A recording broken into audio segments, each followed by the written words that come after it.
मैं प्रकाश पांडे प्रकाश इंस्टीट्यूट में आप सभी का हार्दिक स्वागत करता हूं। आज हम लोग भारत के भूगोल में भारत के झीलों के बारे में देखेंगे। भारत की कौन सी झील कहां पे स्थित है, उसकी प्रकृति कैसी है, उसका नेचर कैसा है, इसके बारे में हम लोग बातें करेंगे। यहाँ पर हम एक आउटलाइन बना लें कि भारत में झीलों का कितने प्रकार से वर्गीकरण किया गया है। भारत में झीलों का लेक्स ऑफ इंडिया में जो झील हैं, उन झील का वर्गीकरण किया गया है। पहला वर्गीकरण है विवर्तनिक झील। विवर्तनिक झील वह झील होता है जिस झील के अंतर्गत वे झीलें आती हैं जो भूकंप के कारण, पृथ्वी में उथल पुथल के कारण निर्मित हुई हैं, जो अधिकतर पहाड़ी क्षेत्रों में निर्मित हुई हैं, जो देखने को मिलती हैं, वो सब विवर्तनिक झीलें हैं। उन विवर्तनिक झीलों में सबसे पहला झील है बुलर झील। जो बुलर झील कहाँ पे स्थित है? कश्मीर में स्थित है। बुलर झील से प्री के कुछ सवाल पूछे जाते हैं, उस पर हम बातें कर लेते हैं। बुलर झील से पहला सवाल ये है कि ये मीठे पानी की सबसे बड़ी झील है। कई बार पूछा जाता है कि भारत के मीठे पानी की सबसे बड़ी झील कौन सी है, तो उसका एक लाइन में आंसर जाता है बुलर झील। यह मीठे पानी की सबसे बड़ी झील है। उसके बाद देखा जाए तो दूसरा सवाल है कि इस झील में देखा जाए तो झेलम नदी आके गिरती है। झेलम नदी देखा जाए तो कहाँ पे आके गिरती है? इसी झील में आके गिरती है और वहीं से झेलम पुनः निकल जाती है। शेषनाग झील से निकलने के बाद इसमें आके गिरती है। आगे देखा जाए तो लगभग जम्मू कश्मीर और लद्दाख इत्यादि मिला के 1400 झीलें हैं जो प्राकृतिक सोखता के रूप में वहाँ पे काम करती है। नेचुरली वहाँ पे पानी, जो बाढ़ का पानी या वर्षा का पानी एकत्र होने का कार्य करता है, तो वो सभी झीलें विवर्तनिक झील का उदाहरण प्रस्तुत करती हैं।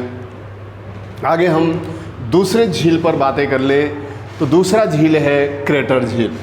क्रेटर झील किससे कहा जाता है? क्रेटर एक गड्ढा को कहा जाता है जो ज्वालामुखी के द्वारा निर्मित होता है, जहाँ से ज्वालामुखी का लावा निरंतर निकलते जाता है, बाहर की ओर फैलते जाता है और वो पृथ्वी के अंदर जहाँ पे ज्वालामुखी का लावा रहता है वहाँ पे एक गड्ढा बन जाता है। और वही जब बाढ़ का पानी वहाँ पर, जब नदी का पानी, वर्षा का पानी एकत्र हो जाता है तो झील के रूप में परिवर्तित हो जाता है। और इस तरह का जो सबसे बड़ा झील है भारत में, क्रेटर झील, वह है लोनार झील। जो लोनार झील ज्वालामुखी क्रिया द्वारा निर्मित है और ये महाराष्ट्र के बुल्ढाना जिला में स्थित है। लोनार झील कहाँ पे स्थित है? बुल्ढाना जिला महाराष्ट्र में स्थित है। महाराष्ट्र में स्थित है। आगे हम बात कर लें दूसरे झील के बारे में बात कर लें और वो झील है लैगुन झील या अनूप झील। लैगुन झील या अनूप झील के बारे में बातें कर लें। ये लैगुन झील क्या होता है, लैगुन झील किसे कहा जाता है, उस पर चर्चा करते हैं। लैगुन झील देखा जाए तो यह वह झील होता है जो सागर के तटवर्ती क्षेत्रों में निर्मित होता है। सागर के तटवर्ती क्षेत्रों में निर्मित होता है और यह मुख्यतः सागर का ही भाग होता है, लेकिन सागर के तटवर्ती क्षेत्र में मिट्टी के अपरदन के कारण, लगातार अपरदन होने के कारण एक निश्चित एरिया में देखा जाए तो जो सागर का पानी होता है मुख्य पानी से कट जाता है और कटने के बाद एक झील नुमा संरचना बन जाता है और इसी को लैगुन झील, अनूप झील या छाड़न झील कहा जाता है, जो सागर के तटवर्ती क्षेत्रों में बनता है। और इस तरह का जो उदाहरण है वह उदाहरण है चिल्का झील। चिल्का झील कहाँ पे स्थित है, इससे भी प्रश्न पूछा जाता है। चिल्का झीलें उड़ीसा में स्थित है। चिल्का झीलें उड़ीसा में स्थित है और यह झील खारे पानी की भारत की सबसे बड़ी झील है। अगर मीठे पानी की झील पूछता है तो बैकाल झील होगा, बुलर झील होगा, और खारे पानी की पूछता है तो चिल्का झील होगा। दूसरा देखा जाए तो इस चिल्का झील में नौसेना का ट्रेनिंग सेंटर भी स्थित है। जो नौसैनिक भर्ती होते हैं मुख्यतः की ट्रेनिंग इस झील के आसपास होती है, इस झील में होती है। दूसरा है पुलिकट झील। पुलिकट झीलें तमिलनाडु और आंध्र प्रदेश के सीमा पर स्थित है और इस झील के बारे में कई बार पूछा जाता है। इस झील में एक कृत्रिम द्वीप भी स्थित है जिसे श्रीहरिकोटा द्वीप कहा जाता है। कई बार पूछा जाता है श्रीहरिकोटा द्वीप कहाँ पे स्थित है, तो यहीं पर श्रीहरिकोटा द्वीप स्थित है। और इसी श्रीहरिकोटा द्वीप के ऊपर देखा जाए, श्रीहरिकोटा द्वीप के ऊपर देखा जाए तो सतीश धवन अंतरिक्ष केंद्र स्थापित किया गया है। कई बार पूछ दिया जाता है कि सतीश धवन अंतरिक्ष केंद्र कहाँ पे स्थित है। आंध्र प्रदेश में स्थित है, श्रीहरिकोटा द्वीप पर स्थित है और किस झील में स्थित है, पुलिकट झील में स्थित है। आगे देखें कोलेरू झील। कोलेरू झील आंध्र प्रदेश में स्थित है। कोलेरू झील आंध्र प्रदेश में स्थित है। यहाँ पे पुलिकट झील से एक प्रश्न और भी है और वो है कि कौन कौन नदियाँ, IAS ने एक बार प्रश्न को पूछा था कि पुलिकट झील में कौन कौन सी नदियाँ गिरती हैं, तो अरणी, कलंगी और स्वर्णमुखी, ये 3 नदियाँ हैं जो पुलिकट झील में जाके गिरती हैं, पुलिकट झील में जाकर गिरती हैं। आगे हम बातें कर ले और वो बातें कर ले तो आपका वेम्बनाथ झील, एक झील है वेम्बनाथ झील, और वेम्बनाथ झील भी, वेम्बनाथ झील और अष्टमुडी झील, वेम्बनाथ और अष्टमुडी झील, ये दोनों झील कहाँ पे स्थित है? वेम्बनाथ और अष्टमुडी झील केरल में स्थित है, केरल में स्थित है। तो ये भी देखा जाए तो किसका उदाहरण प्रस्तुत करते हैं? ये छाड़न झील या लैगून झील या अनूप झील का उदाहरण प्रस्तुत करते हैं। आगे देखा जाए तो अगला सवाल है और वो है कि प्लाया झील क्या होता है? प्लाया झील किसे कहते हैं?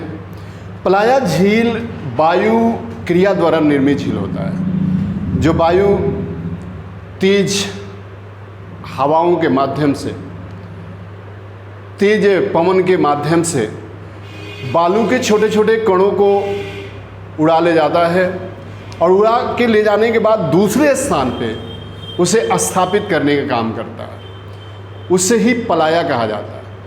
इसलिए राजस्थान में देखा जाए तो अधिकतर पलाया झील पाए जाते हैं, क्योंकि वहाँ पे रेत का टीला बनता रहता है, बिगड़ता रहता है।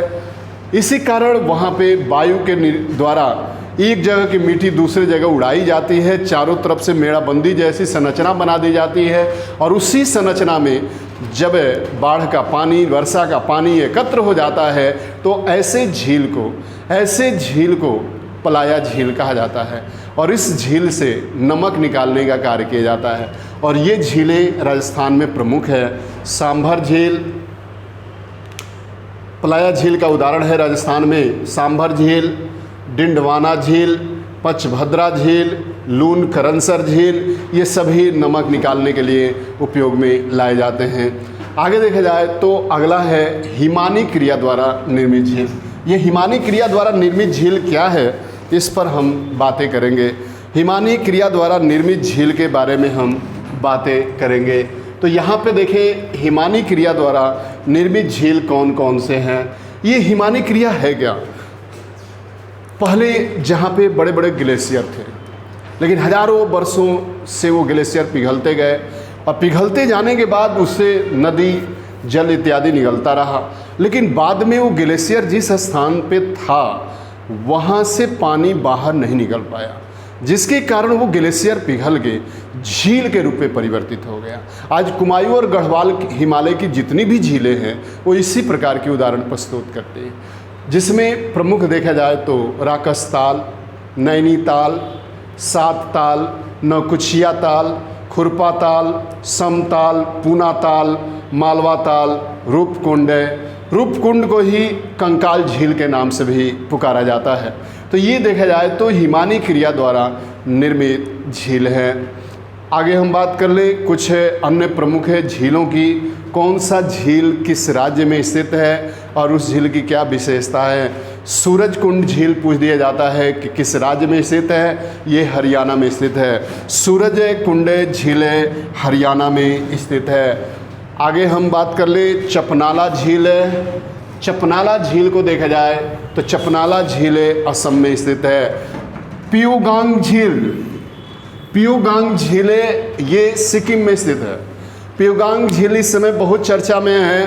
पियोगांग झील भारत और चीन के बीच एक विवादास्पद झील बना हुआ है, क्योंकि उस समय फिंगर लाइक पहाड़ी संरचना है और उसी फिंगर पर अधिकार करना चाहता है। जो फिंगर लाइक स्ट्रक्चर है, उस फिंगर लाइक स्ट्रक्चर में कुछ स्ट्रक्चर देखा जाए तो चीन के हाथों में है और कुछ स्ट्रक्चर का संरचना देखा जाए तो भारत के भागों में है। इसी कारण वहाँ पे चाइना वहाँ पे अतिक्रमण करता है प्योंग झील के पास और उस पर अधिकार करना चाहता है।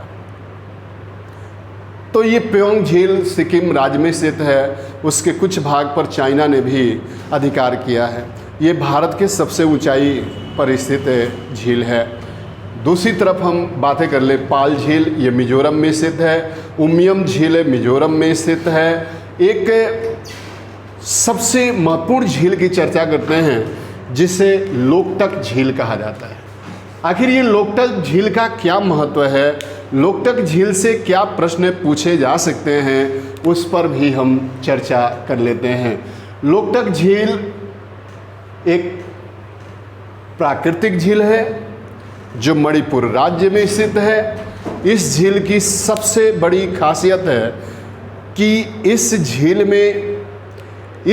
में छोटी छोटी वनस्पतियाँ तैरती हुई नज़र आती हैं और छोटी छोटी वनस्पतियों के तैरते हुए नज़र आने के कारण इसे एक राष्ट्रीय उद्यान का दर्जा प्रदान किया गया है।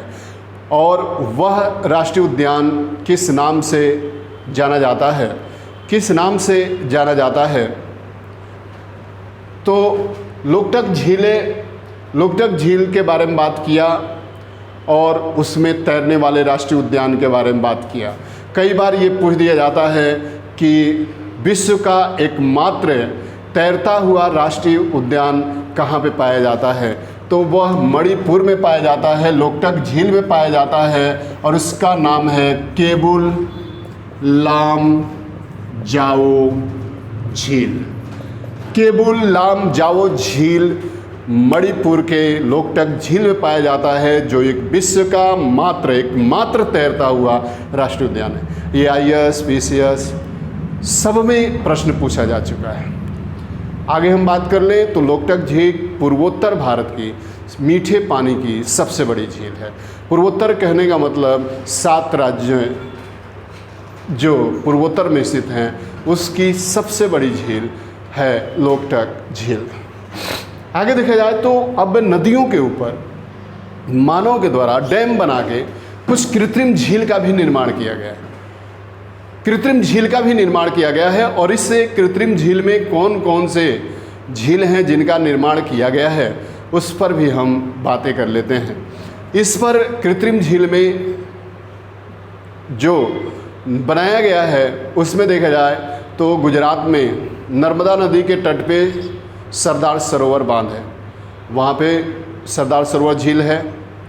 उसके बाद देखा जाए तो ताप्ती नदी पर डैम बना के उकाई झील बनाया गया है। राजस्थान में चंबल नदी पर राणा प्रताप सागर और जवाहर सागर झील, जबकि मध्य प्रदेश में चंबल नदी के तट पर ही गांधी सागर झील। आंध्र प्रदेश तेलंगाना में नागार्जुन सागर झील कृष्णा नदी के तट पे बनाया गया है। यहाँ पर देखा जाए तो रिहंद जो सोन की सहायक नदी है उसके पानी को रोक के गोविंद बल्लभ पंत सागर झील बनाया गया है, जो भारत का सबसे बड़ा कृत्रिम झील है, जो झील उत्तर प्रदेश और छत्तीसगढ़ के सीमा पर स्थित है। आगे हम बातें कर लें और कृत्रिम झीलों में देखा जाए तो सतलज नदी के ऊपर भाखड़ा नंगल डैम बनाया गया है और उसी भाखड़ा नंगल डैम के पीछे एक कृत्रिम झील स्थापित किया गया है जिसे गोविंद सागर झील कहा जाता है, जो गोविंद सागर झील हिमाचल प्रदेश में स्थित है। तो इस तरह देखा जाए तो हमने भारत के झीलों के बारे में चर्चा किया, भारत के झीलों के बारे में बताया और यहाँ पे कोई भी दिक्कत हो तो आप मेरे मोबाइल नंबर पे संपर्क कर सकते हैं 8707 83 51 99 और इसे वीडियो को शेयर करें, लाइक करें और सब्सक्राइब करें। थैंक यू, धन्यवाद।